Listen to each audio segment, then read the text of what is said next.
Alright, so the Nvidia Shield is an Android TV box often considered the greatest Android box of all time. But it's been a minute since it was first released. The original Shield came out all the way back in 2015, and since then there's been two revisions, the 2017 and 2019 models. Now in terms of hardware, the Shield has pretty much remained the same throughout all revisions, which means no matter what Shield you may have, the hardware inside is not exactly what you'd call new. The 2015 model is a bit bigger in size than the 2019 and 2017 models, but the truth is they're awfully similar. So what I'll be saying in this video really applies for all three models, unless I specifically say otherwise. Okay, so we're talking about a TV box that's been around for almost a decade. So how on earth can this thing be, or is it even the best Android TV box in 2024? Well, that's exactly what I want to talk about today. So first things first, I don't want to circle around the fact that this thing is not cheap. It goes for about €200 or dollars brand new. And so you might be obligated to sell a kidney to actually get your hands on one of these. Now, sure, of course you can buy one second hand, but from what I've seen,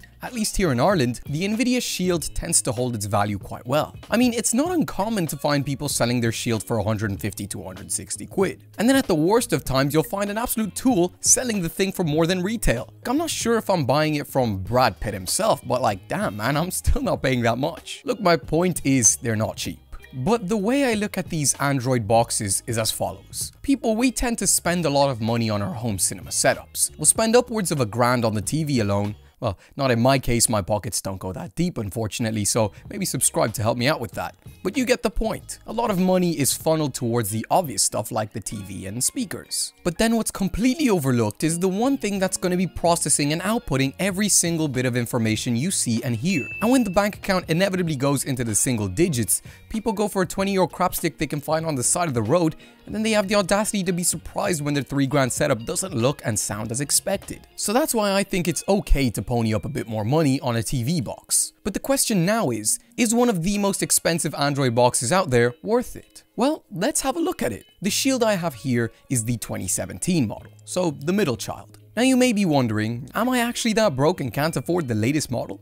The answer to that question is actually no. Contrary to popular belief, I'm actually swimming in cash and have actually owned a 2019 Shield before. See, the issue with that one was it didn't, work. Long story short, I bought it off Amazon, it came faulty, it worked for like a day and a half, and then it decided to just die. So I sent it back. And the truth is, they're pretty much identical when you've actually had hands-on experience with both, except for a few things that actually may be very important to you. Dolby Atmos and Dolby Vision. Yeah, they're all missing, so no fancy schmancy HDR profiles if you're going with the 2017 or 2015 models. Also, AI upscaling, you can kiss that goodbye, but in my opinion, that's overrated anyway. And last but not least, the remotes. I hate, and I can't stress this enough, I absolutely hate the 2017 and 2015 remotes. But on the other hand, the 2019 remote is quite literally the best thing I've ever held in my hand. We'll get back to that a bit later. Taking a look at the Shield from the outside, it's rocking a pretty cool futuristic console concept from 2013 kind of look. I like it. Yeah, sometimes I do think it's a bit tacky,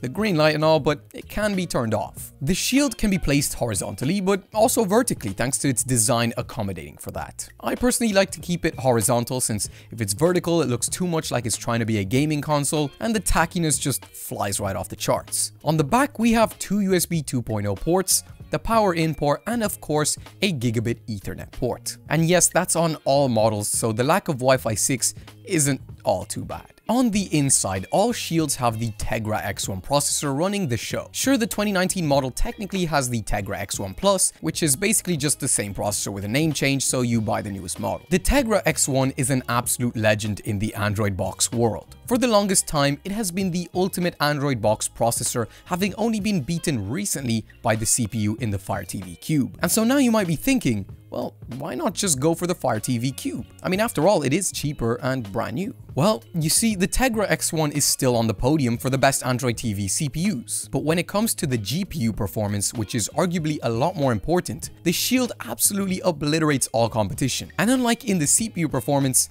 it's not even close. Now, is it a bit overkill? Hell yeah, but I think that's what's so good about it, just knowing that any video file you throw at this thing can be handled. And a bonus of the GPU being so stupidly overpowered is that it opens up doors for gaming. That's right, this thing can also be a great retro games emulator if you want it to be. I can't really talk too much about that, however, since me personally, I really only use Android boxes for watching movies and TV shows. But the fact that it can play games is pretty cool. The Shield is rocking 3 GB of RAM, and most models come with 16 GB of storage, which is more than enough if you're not actually downloading all your movies onto this thing. 3 gigs of RAM, it's not a lot, certainly not for 200 quid, but it does the job fairly well. In fact, I've never actually had any issues at all with however many apps I had open at any time. That actually reminds me, the Shield is the only Android box I've ever used that has this really handy option to actually close the apps you're using, like on any phone. A simple double click of the home button and the currently opened apps all show up. And now you can close any one you want without the need of a separate application. Oh yeah, did I mention that this thing right here is the most miserable remote that has ever graced this planet? This is the 2017 remote, the one I do not like. Do not be fooled by its kinda cool looks. It's so thin that it feels like if you drop this thing between the couch cushions, it'll cut right through the house floor and eventually make its way to the core of the earth where you'll never find it. And then the batteries. Say goodbye to anything even remotely convenient. AA? AAA? Nah, how about CR32 coin cell batteries to ruin your day? And even better, they only last for about 20 minutes before all of its life force is never to be seen again. There's about 3 buttons in total on this thing, and no Dumbo, that does not include a power button. That would be way too convenient, and it would make this thing almost usable, something the designers tried their hardest to prevent. And last, but certainly not least, it's the volume touch slider in the center of the thing. Don't bother putting your palm in its resting position when you use this thing, because you'll end up waking the whole universe at 4 AM in the morning trying to watch UFC. Seriously, the situation here in Europe is rough. My advice is, if you buy a 2017 or 2015 model, save yourself the pain and just buy a cheap Firestick remote.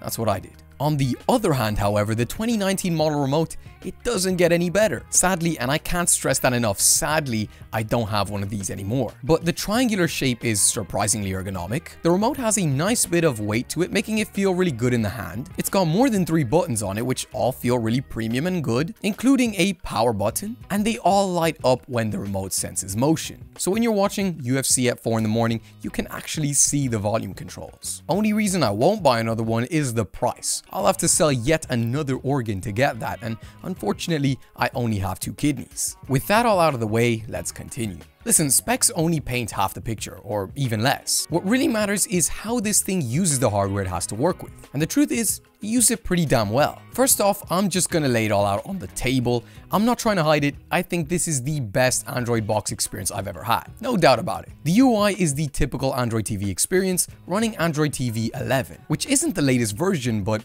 I think that's a good thing. You see, from what I can tell, Android TV updates only seem to be making things worse on other Android TV boxes. And if I had the opportunity to install Android TV 12 on my Shield, you can bet your life savings that I'm not installing that update until I'm a billion% sure it doesn't completely ruin the experience like on other devices. In this case, Android 11 is blisteringly fast on the Shield, and I mean this when I say this, I've never run into any real issues in terms of lagging or crashing on this device. Yeah, very occasionally you might see the odd minor lag when you're scrolling through your apps, but that tends to be when you've just barely powered it on or after it's been asleep overnight. But aside from that, buttery smooth. The Shield of course has Netflix certification, which doesn't matter to me since I'm not paying for a behemoth of a TV box to run some crappy low bitrate file Netflix has to offer, soon to be with ads too if you're planning on sticking with the cheapest plan. But if it does matter to you, Netflix does run perfectly as you'd expect, so does YouTube, and so do all your other typical streaming services. But like I said in my Chromecast 4K review, you're not buying an Android TV box for Netflix and YouTube, are you?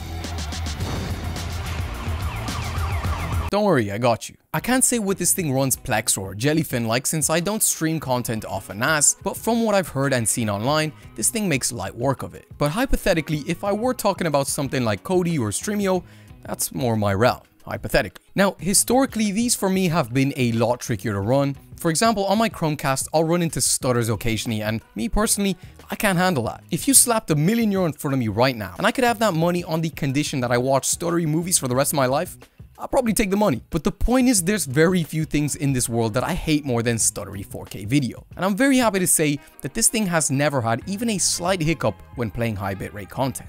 I always have frame rate matching on, which can cause problems on other devices, but I need the best of the best, man, and this thing couldn't be better. Now, if you're really trying to test this thing, the gigabit Ethernet does come in handy, but even over Wi-Fi, I haven't had any issues streaming files even as large as 70 gigs. Anything above that, and I can't guarantee anything over Wi-Fi. But like I said, hook this thing up with Ethernet, and depending on your internet speed, 90 gigs can definitely be light work. I'll have links to the 2019 Shield Pro down in the description. If you want to help your boy out and you are looking for a Shield, please do consider buying through one of those Amazon affiliate links. Because I get a bit of commission, you don't pay any extra, everyone's happy. The truth is, if you do want to buy an Android box that just works in every way and doesn't have any weak spots that'll make you want to reconnect with nature every time you look at it, this is the device. No doubt about it, in 2024, this is still the best Android box out there, by quite a mile really. And if I had to have one TV box in the house, it definitely would be this one. It really lives up to the hype in my opinion. But with all that being said, would I recommend it? Secondhand, it's a no-brainer. Any good deals out there are worth it. But brand new? It's a bit harder to recommend nowadays since it's not so new anymore. But the thing is, like I said, this will bring you the ultimate Android TV experience, with no issues when it comes to video and audio. So if that's what you want, then yeah, it's still worth it. But my biggest problem with this thing is you've also got Amazon's Fire TV products, which in my experience have been phenomenal. They can't do some things the Shield can, like for example, browse the web and play videos from there very well. And I don't know if I've lost it, but I've definitely seen a slight bit more compression, if that's the right word, on 4K video. But it's very minimal. But in Streamio and Kodi, I've had an almost identical experience for like half the price on a Firestick 4K. Only issue there is you'd have to put up with Amazon's Fire OS, which some people just can't stand. Me personally, I don't actually mind it all that much. So honestly, it's a bit of a tricky one. But ultimately, I think you can narrow it down and simplify the whole equation by posing a couple of questions. Am I on a budget? If the answer to that is yes, just go for a Firestick. But the next question is, am I looking for the best experience regardless of the price? More importantly, if the answer to that one is yes, then honestly, there isn't much, if anything else out there on the market that can beat this thing. So I hope that answered any questions you may have had. I know it wasn't a straight up buy or don't buy, but with product reviews that often is the case. But listen, thank you so much for watching. I hope you did enjoy the video and I hope you did get something of value out of it, whether it was actual valuable information or just entertainment. But on that note, I hope you do have a great day, great night, whatever time zone you're in. I hope things are going good. And with that said, I'll see you guys later. Bye bye. Baby, you give me